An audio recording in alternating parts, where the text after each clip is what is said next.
Yo, what's up, YouTube, and welcome back to Clutch Conversation.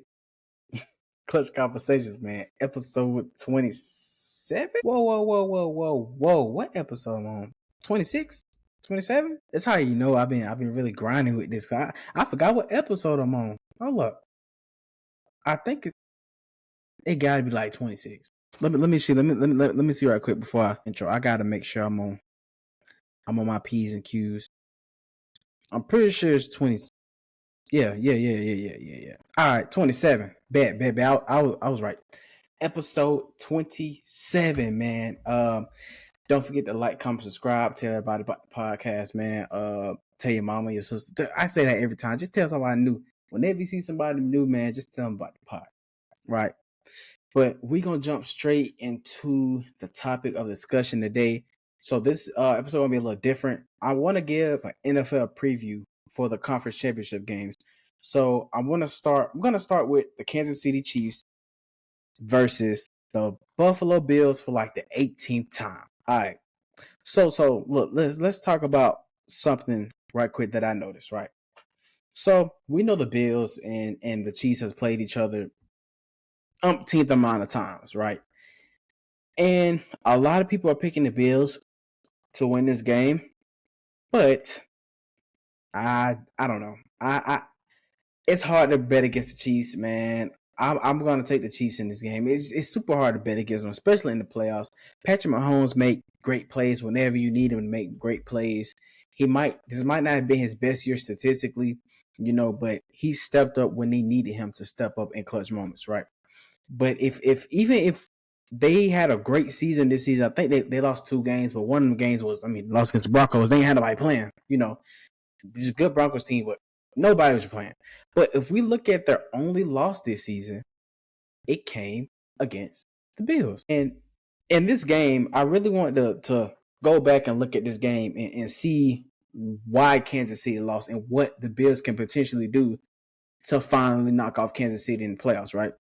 So in this game, one thing I noticed that the Bills was able to do, force Patrick Mahomes to turn the ball over. That's the key thing in this game. You have to be able to make him turn the ball over, right? Because Patrick Mahomes is one of those quarterbacks. If he have a great game and no turnovers, he can have, like this game, he had 196 passing yards. If he had that same stat, the same amount of passing yards with no turnovers, he might win this game, right? He's one of those quarterbacks. If he don't turn the ball over, he's more likely he not losing. So in this game, they were able to force him to turn the ball over. The run game really wasn't that strong. The leader, Kareem Hunt, had 60 yards, and the receivers, Xavier Worthy had 61 yards. But the main thing, like I said, is them making Patrick Mahomes turn the ball over and them stopping the run game, right?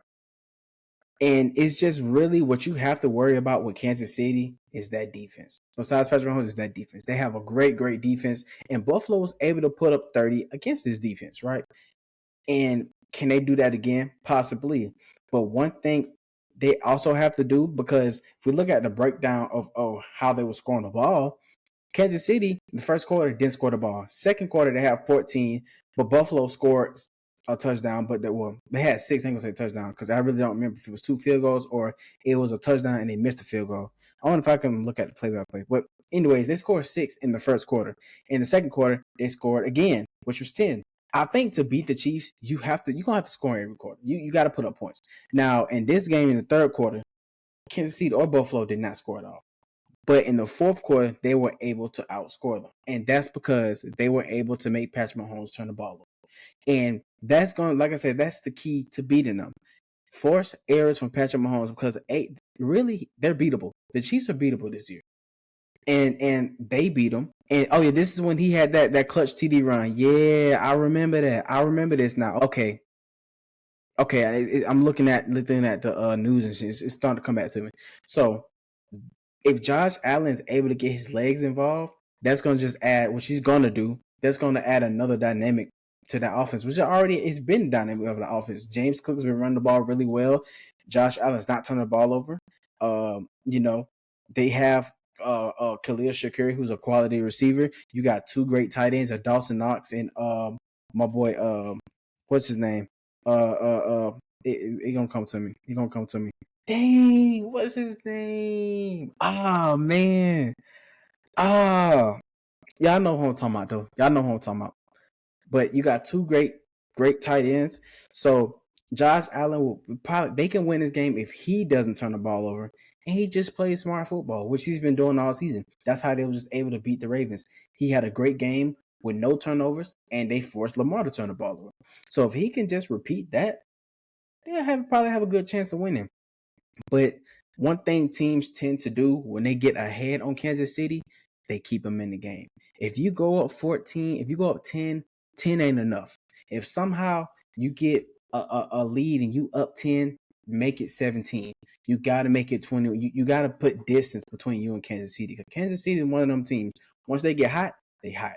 Once Patrick Mahomes start doing this right here, he like, that is raps. It's raps.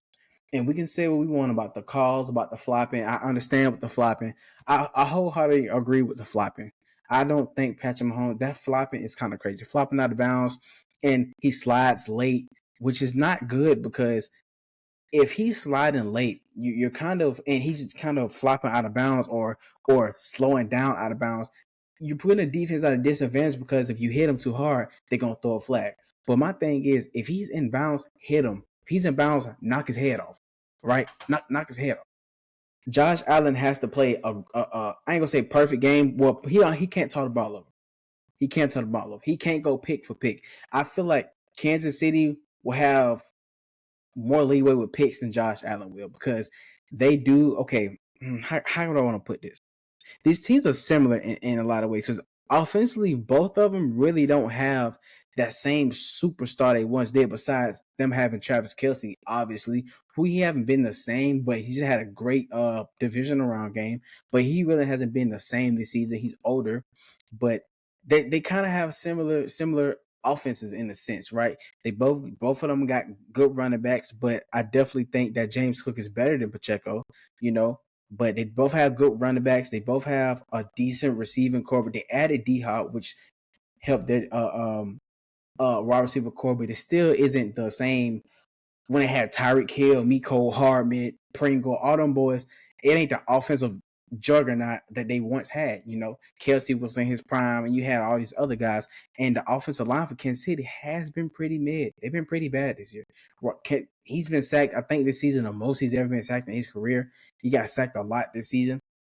And a Bills team defense that's undersized, which they've been hearing the whole playoffs, they played good against Lamar. And even if we look at this game against Lamar, what they was able to do in that first half, they limited Lamar Jackson, right? And it was snowing, I will say, but they forced him to turn the ball over early. He fumbled the ball, which is just a bad snap, and he threw a terrible interception in the first half. The defense was able to put pressure on him, make him fumble the ball. And even in the first half, Derrick Henry really didn't have a crazy first half. So that defense, they play hard. They play extremely hard. So like I said, Kansas City is beatable this year. If it happens and this is the year Josh Allen does it and he goes to his first Super Bowl, I'm not gonna be surprised. But if I was a betting man, I just can't bet against Kansas City. I can't because every time I did, they proved me wrong. It's like the Patriots. You bet against them, you know. So I just don't know if I would bet against Kansas City, but I wouldn't be surprised if the Bills was to pull it off, you know, because like I said, they're very beatable, and they already beat them this season. So, but the thing also is they're going to Kansas City, so that's going to be another thing. They're Arrowhead. Arrowhead is very loud. So it's going to be a great game for sure. Now here we go with predicting scores, right? If I had to predict a score for this game, I'm going to say 7-24. Hey, if I cooked, I cooked. If I cooked, I cooked. 27-24 is my final prediction on the score. But it's going to be I think it's going to be a close game. It's going to be a great game. If Josh Allen pulls it off, I'll finally be happy for him, man. I'm happy for him. He probably gonna win MVP this year. I think him and Lamar playing against each other was definitely the winner of that game was gonna win MVP, and I'm pretty sure I think he's the favorite to win it right now, rightfully so. I mean, I know it's a regular season war, but anybody with football knowledge knows that head-to-head was for MVP. That head-to-head was for whoever had the quarterback had the better game, whoever team won was gonna win MVP. So, you know, he's probably gonna win it. Lamar's not gonna get his third MVP, and I think Lamar isn't really too worried about winning MVP, right? Because Lamar, he's focused on getting a ring. That's the only thing he's missing from his resume is a ring. That's it. He already has a Hall of Fame resume, a unanimous MVP. He could have been a two time unanimous MVP. He missed out on one vote. So I mean, he made first team All Pro several times, multiple time Pro Bowlers. Like, come on, bro. He already a Hall of Famer. So, you know, it's gonna be a good game. And I think that game come on Sunday, but is it come on first or is it come on last? Because I know it's two games on okay, they play at 6:30. So I think that's that's the night game. So they play last. Now let's switch it to the NFC Conference Championship game. We got the Philadelphia Eagles, well, the Washington Commanders versus the Eagles. Now, this is going to be a great game. And I see a lot of people doubting the Commanders. And I just want to say the last time they played the Eagles, the Commanders won. Now, I know Jalen Hurts got hurt early in that game and they played Kenny Pickett, but you can't help who you play. They won. And I know one of my homeboys is going to be mad at me for doing this. I'm picking the upset. I'm picking Washington. I'm a stir the pot. I'm picking Washington, right? And I'm going to explain to you why I picked Washington. For one, without even looking up just the eye test for me watching Philly this season, especially in this playoff run, the passing game been inconsistent. It's really been the Saquon Barkley show. It's been here Saquon, go crazy Saquon, here Saquon, go crazy Saquon. Now, the Commanders really don't have that good of a rush defense, right? But in this game, I feel like that defense is gonna show. I think they're really they haven't been this far in a very, very long time before I was alive. I think that defense, they're not gonna shut Saquon down by any means. I don't think he's gonna hit 200 rushing yards though. I think Saquon probably gonna have like a good 150, 175, which is great, But I think that defense, they've really been playing some good football in the playoffs, and they gave up 31 to Detroit Lions, an offensive juggernaut in Detroit Lions, which is a great offense, probably the best offense in the NFL talent wise. They gave up 20 to the Commanders, another good offense with a great running game, and and did the Commanders go have a crazy rushing game? Bucket Irvin had 77 yards. So in this game, they had 100 rushing yards. But even then, that's not super, super crazy. They didn't rush for any touchdowns, So, like I said, this defense have been playing some inspiring football in this game. One thing I have seen with the Eagles, besides them not passing the ball well, they get a lot of penalties. A lot of penalties. Because I was before I made this video, like I said, I was researching different teams and looking at like what caused them to lose the game. And if I looked at majority of their L's, and they had 9 penalties or more in majority of the L's. Like if we look at this game, like I said, they lost to the Commanders, and I know they had Jalen Hurts once again. Look at this game. Look at they had 10 penalties for almost 100 yards. Now Commanders had 6 for 93, but it's just the timing of the penalties because they won the time of possession in this game. They had 36 minutes to the Commanders 23, but they had more penalties. Right now, if we look at let's see who they lost to. Who did they lose to? Okay, they lost to the Buccaneers. Let's look at this right here. Let's look. We look at here once again. Okay, this one they didn't have as many turnovers, but like I said, once again, they didn't pass the ball well. Now Jalen Hurts had 158 passing yards, but for this wide receiver core, bro, I'm not gonna lie to you, he should have more than 158 passing yards. You have Dallas Goedert. You have in this game, who all played before I make this statement? Okay, in this game, they didn't have their starting 2 receivers. I understand. You had Dallas Goedert. I mean, Jahan Dotson. So I can understand this L. They just didn't have the type of the full roster. But when they did have the full roster, because they lost to one more team. They lost to the Commanders, lost to them, the Falcons. That's who it was. They lost to the Falcons. Right? They lost to the Falcons. And once again, okay, Jalen Hurts had 83 passing yards. He had a turnover. Saquon had 22 carries for 93 yards, which the Falcons did pretty good on trying to hone in on him. And it's crazy that 95 yards is a bad game for Saquon. But, and once again, let's look at the turnovers. They had 9. Not turnovers, penalties. They had 9. So most of their L's, they have a lot of penalties on their L's, right? Both of they got 3 L's, but 2 of them L's they had 9 or more penalties. That besides that 1 L that they didn't have nobody playing in, but they cannot get a lot of penalties. And penalties is just timing. In the playoffs, everything is magnified. In the playoffs, turnovers are magnified. Penalties are magnified. You have to play clean football when you're in the playoffs. And the Eagles are going to have to score. And that's why I think passing the ball is going to be so key with beating the Commanders. Because the Commanders are a big play offense.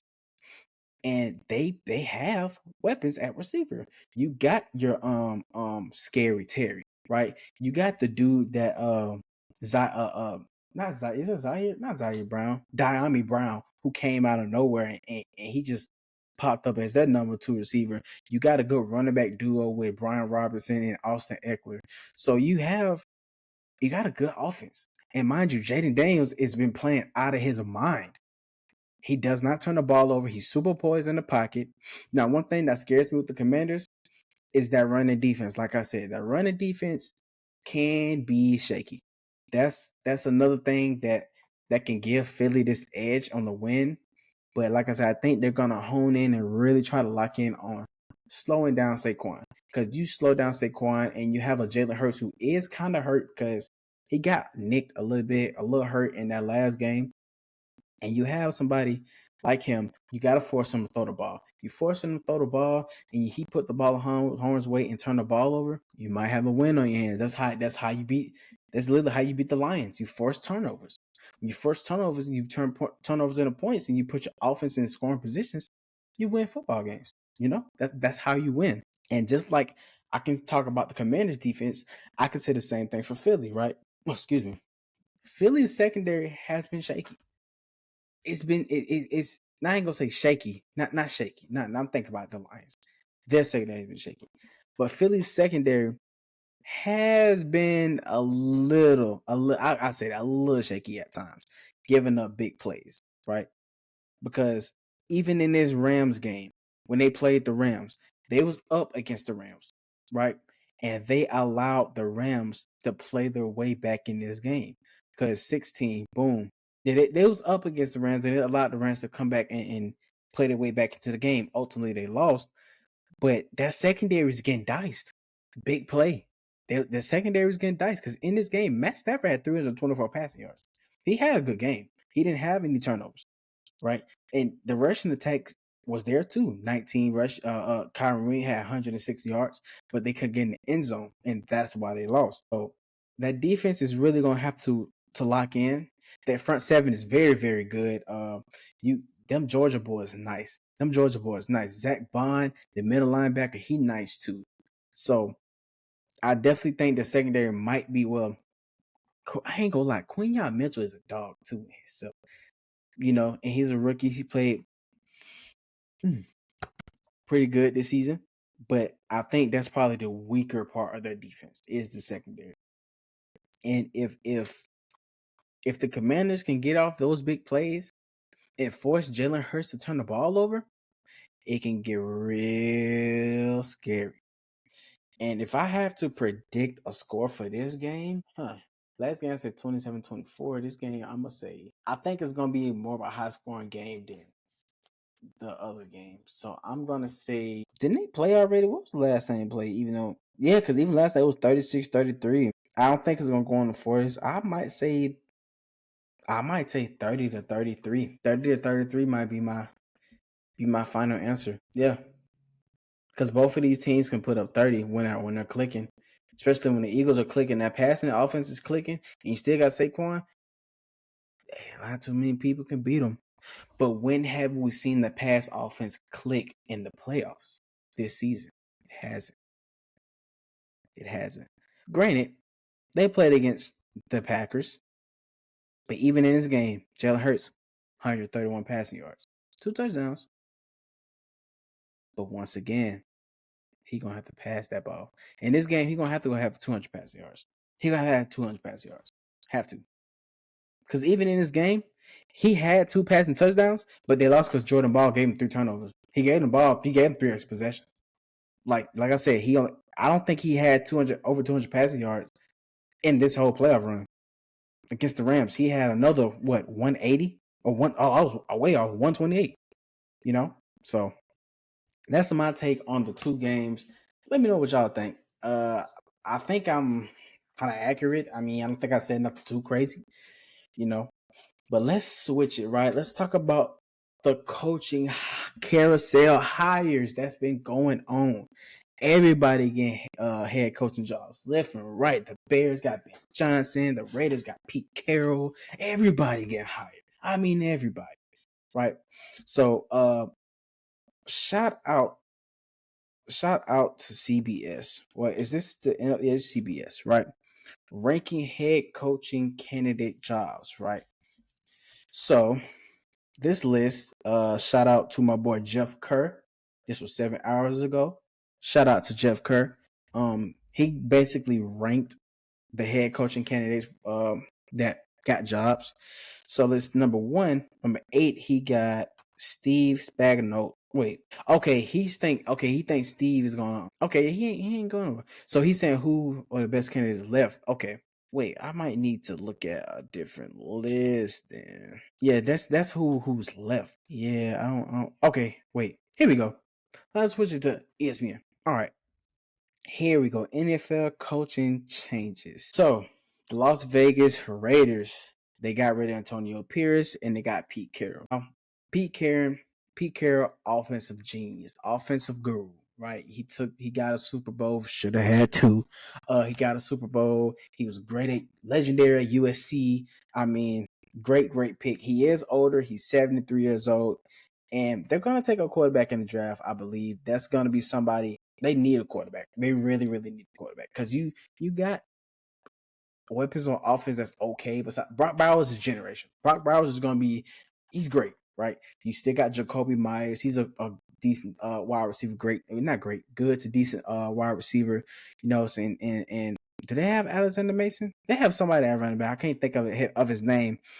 But you know, they need some more pieces on offense. Definitely, they're not a quarterback away from a Super Bowl. You definitely need some pieces on offense and defense. I think they might get rid of Max Crosby. If I'm me personally, I always use Max Crosby and probably either trade him probably on draft night or just get some picks. You know, rebuild your team because send Max Crosby somewhere he can win now. He's too good to just sit and rot on the team when y'all are not winning right now.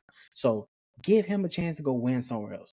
So and they can get a first round pick or maybe 2 first round picks for Max Crosby. You're getting that, you know, and probably you might get a player. I don't know, but like I said, Max Crosby is definitely good enough for 2 first round picks. So I definitely like the move. I don't think they gave Antonio Pierce enough time personally, because I mean, what did you give him to work with? I mean, Aiden O'Connell, that's what he got, you know. But hey, I mean, they got rid of him. They did what they did. You know, he got Devontae Adams. They brought him over. It didn't really work out. So, I mean, you know, and Pete Carroll is one of.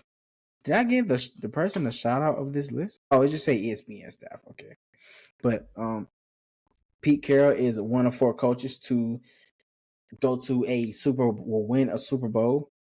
Well, he went to a Super Bowl and a national championship. Like I said, legendary head coach and Pete Carroll. So, hey, I just don't like them finding Antonio Pierce out of one season. But hey, we off of that. We off that. Jacksonville Jaguars. They hired Liam Cohen and fired Doug Peterson.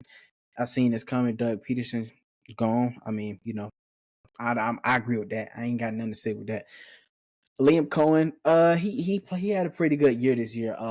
Baker Mayfield playing amazing, which Baker was already coming off an amazing amazing year last year. but he had Baker Mayfield playing really good. The run game was really strong. He had Mike Evans looking really good. The offense was good. It was a good offense. I don't really know too much about Liam Cohen. I really don't. I'm not gonna lie to you. Not even gonna lie to you. But like I said, just looking at that offense that they had, that was a pretty good offense. Pretty good offense. So I ain't got much really to say. The New York Jets got Aaron Glenn. Aaron Glenn actually played for the Jets. He was a first round pick in 1994. Now, I like Aaron Glenn. He just went to a poverty franchise though. The Giants haven't been good ever. It's been a very long time that they've been really good. He's a great defensive coach. He had that defense looking crazy. Even though they had a lot of injuries, he made well of what he had to work with. But you still have Brian Branch, you still got Terry Arnold, you got my boy Alex Alazone back. You still had great players. Jack Campbell, Aiden Hutchinson did get hurt, but hey, you brought in Zadarius Smith. I mean, he had dogs, and I think this would be very good for Sauce. Sauce and Aaron Glenn, I think, will mesh really, really well together. Sauce is one of the best DBs in college. I said college football in the NFL right now. So this is a good pick. I definitely think this is a good pick. He's like I said, defensive minded coach, but I don't know how that would go into the offense side. Even though you get an OC, I don't know who the OC would be. But man, Aaron Glenn, I don't want to say it's a trap job, man. I just feel like if he's not successful, they're gonna blame it all on him, right? But I definitely think that you got to get A-Rod out of there. Don't bring Aaron Rodgers back. As much as I love Aaron Rodgers, do not bring Aaron back. Let him go. Wash your hands. You tried. You gave him 2 seasons, even though he got hurt once. Wash your hands and let him go. Don't bring him back, please.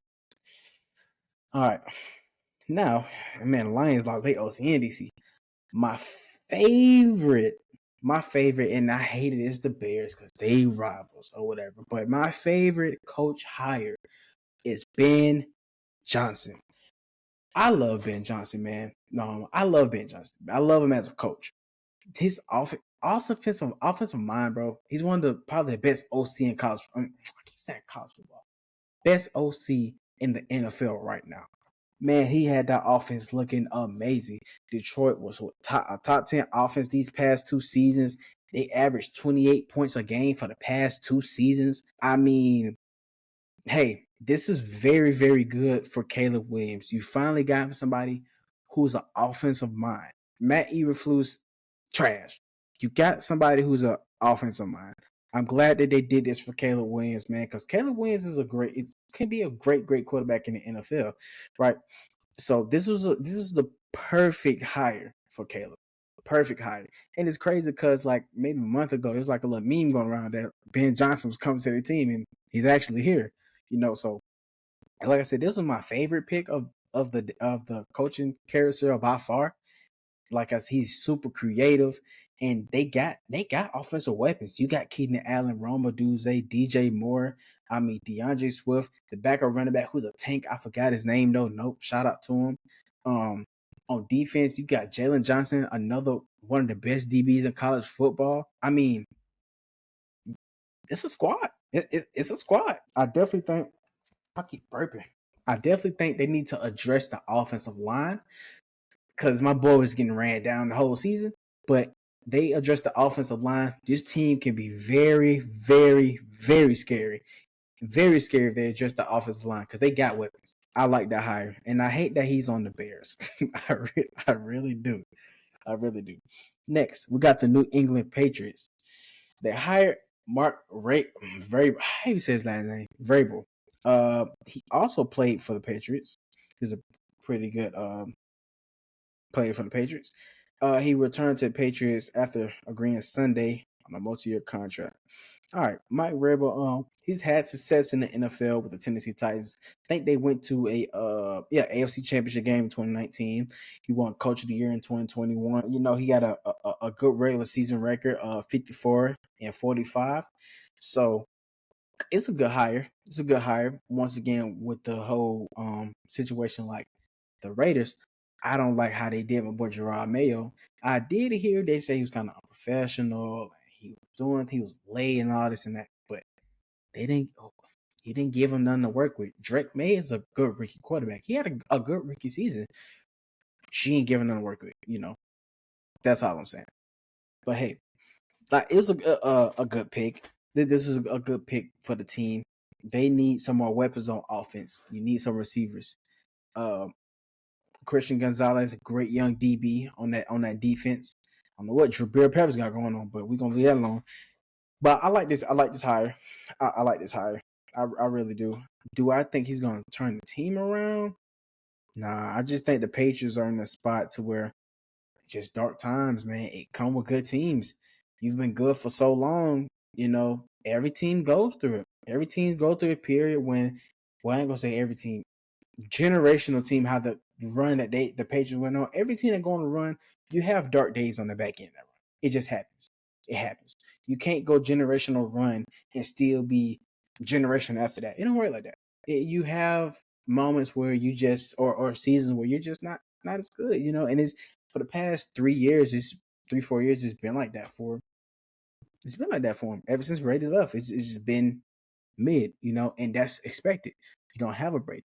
Drake May, like I said, great quarterback, great or good young quarterback. You got Joe Milton. I don't know if you ship him off somewhere or if you keep him. I don't know what they do with him, but they need receivers in the draft. You might, take Travis Hunter if you got a chance to take him, So let's move on to the next team. So the Cowboys ain't hired nobody yet. I seen they was talking about Prime and all this and that. You're not getting Deion Sanders. Stop. I don't know what the Cowboys need to do. I know they need to do get rid of Jerry Jones, but they can't get rid of him. He on the team, so I don't know what they do. I just know that when I was looking at their contracts going on, I don't know how they're gonna pay Michael Parsons. Yeah, so we're gonna leave that alone. Who else? I think that's really pretty much it for right now. For the coaching carousel that's been going on. So now the last thing I want to talk about. Let's talk about the NBA starters. They have not released the reserves yet, but let's look at the Eastern Conference first, and let's see if we have any snubs or who we don't disagree with, right? So Eastern Conference guard Jalen Brunson. Honestly, I like Jalen Brunson. Let me look at Jalen Brunson's stats real quick. Let me see what they got going on. Let me see something real quick because I really ain't paid too much attention to. Okay, he's averaging 26 points per game, 3 rebounds, 7 assists, 43% from field goal. Okay. He's having a matter of fact, let me go on. Let me get a little deeper dive. Let me get a little deeper dive in his stats so I can really, let's see. Here we go. Wait, there we go. It's gonna pull up. All right. Here we go. All right, yeah, like I said, 26 points per game, 3 rebounds, 7 assists, 1 steal, 43%. 48% from the field, 33%. Probably got dyslexia. 39% from 3. He's having a good season. A good season. 26 points per game is pretty good. Not gonna lie to you. It's just I don't think this is the most. I think he averaged more last season, if I am mistaken. Like points per game. I'm pretty sure he did. Let me see. Yeah, last season he averaged 28 points. He was hooping on the perk last season. But it's just the first half of the season. You never know. He might go crazy. Ooh. I have noticed that his field goals went down. It's partially because they got Cat. I mean, it didn't go down by much, but it went down. One person that did come to mind though, that I was thinking about, he might be a reserve, but LaMelo Ball. LaMelo Ball came to mind. LaMelo has been playing pretty good this season. He's averaging 29 points, 5 rebounds, 7 assists, a steal a game. 33% for 3 is kind of his shot selection can be kind of bad, but they also might be factoring in records like team records and stuff. So, I mean, he might be in reserve, but low key. Cade should get the reserve, man. I'm super high on Cade. I've always been super high on Cade. I'm finally happy Cade is getting the notoriety he deserves. Cade is a hoop. He just played for the Pistons, right? I really, really like Cade. Really like Cade. But LaMelo's having a good season. I mean, 29 point. He almost averaging 30. So I don't really disagree with the Jalen Brunson pick. But if K is not an All Star and he gets snubbed, I'm gonna be upset. Donovan Mitchell for shooting guard, Eastern shooting guards. I agree with this. You got what? Jalen Brown? Is he still playing the two? Oh, he playing the three. No, he playing the two still. You got Jalen Brown. You got yeah. I agree with this. I ain't really got no say so with that. Karl Anthony Towns, New York Knicks. I agree 100%. 100%. He's having a great season. He's been ever since. I don't know why Minnesota traded him, but they're stupid. They're stupid. They're done for giving a cat, bro. Because he is going crazy, bro. He's averaging 25 and 13. 25 and 13. 43% from the three, 54% from the field goal. Why would you trade this away, man? You said them bodega cat is a real thing.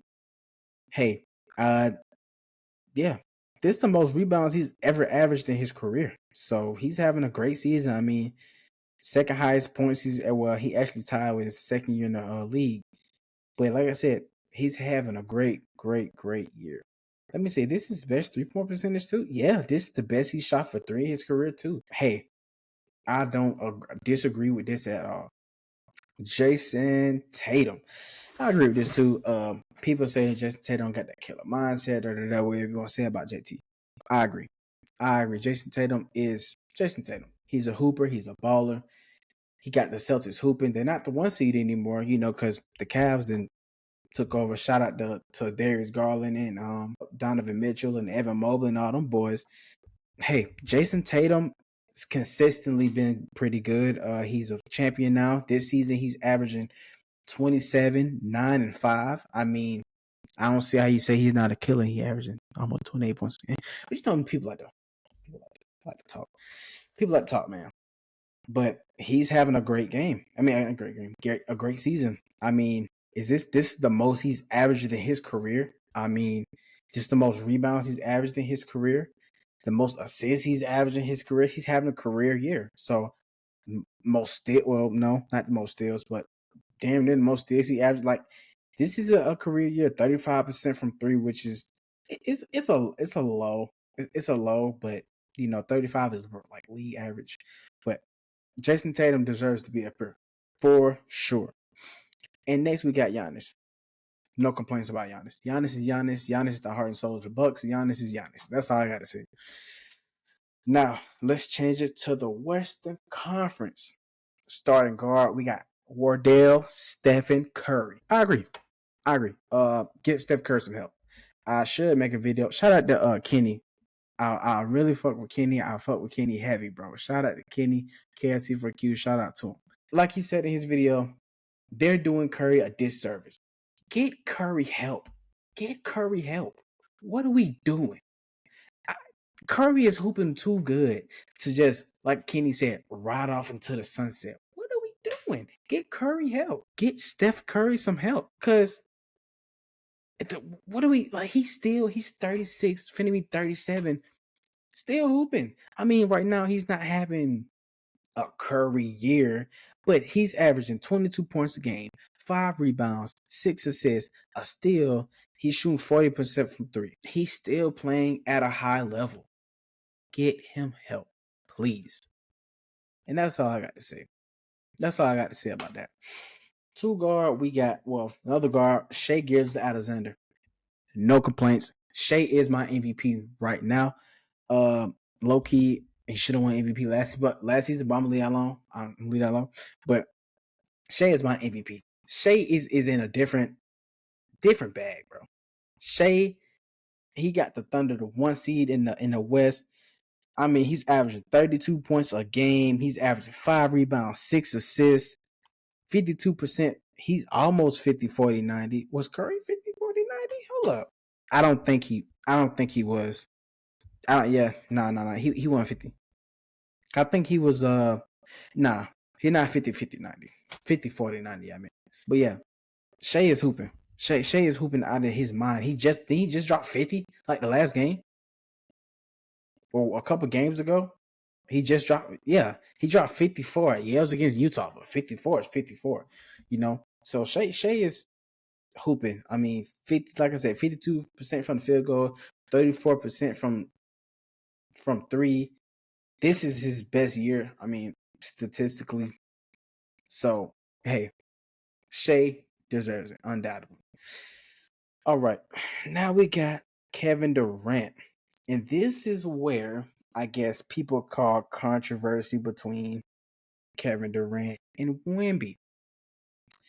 So Kevin Durant, let me make sure I got my pecking order correct. Kevin Durant. Now, Kevin Durant is having a good year. Great year, right? 27 points a game, six rebounds, 4 assists. He's not 50-40-90, 52% from the field goal, 38% from three. He's having a great season. Now, if you want to say Wemby should have been up here, I'm not going to disagree with you.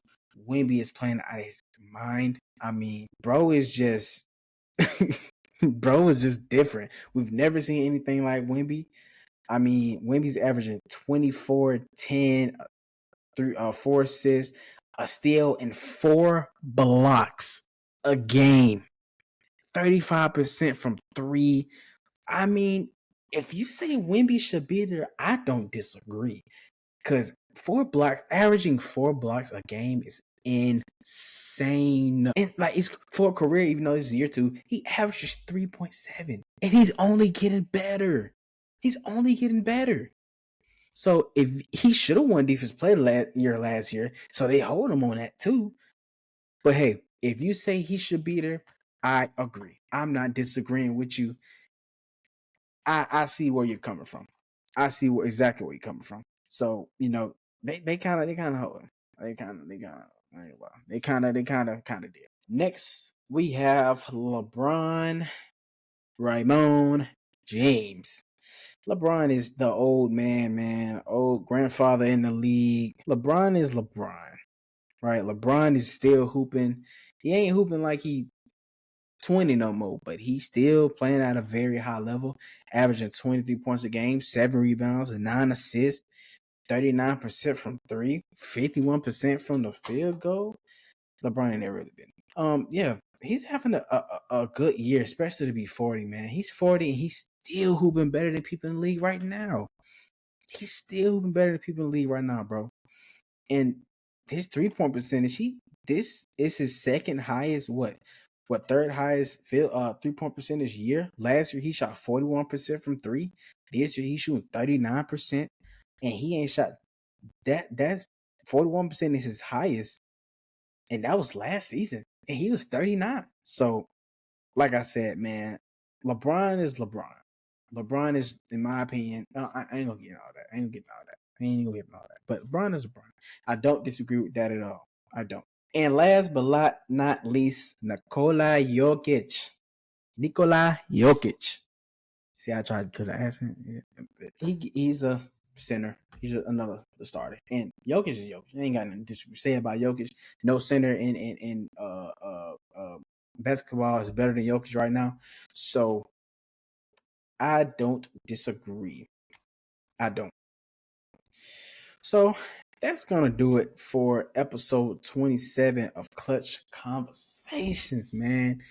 Almost to that big 30 ball. Don't forget to like, comment, subscribe, tell somebody new about the pod every day. I love all 58 of y'all. And I will see y'all I will see y'all tomorrow. Wait, tomorrow or Sunday? We gonna see. I will see y'all in the next video. Peace.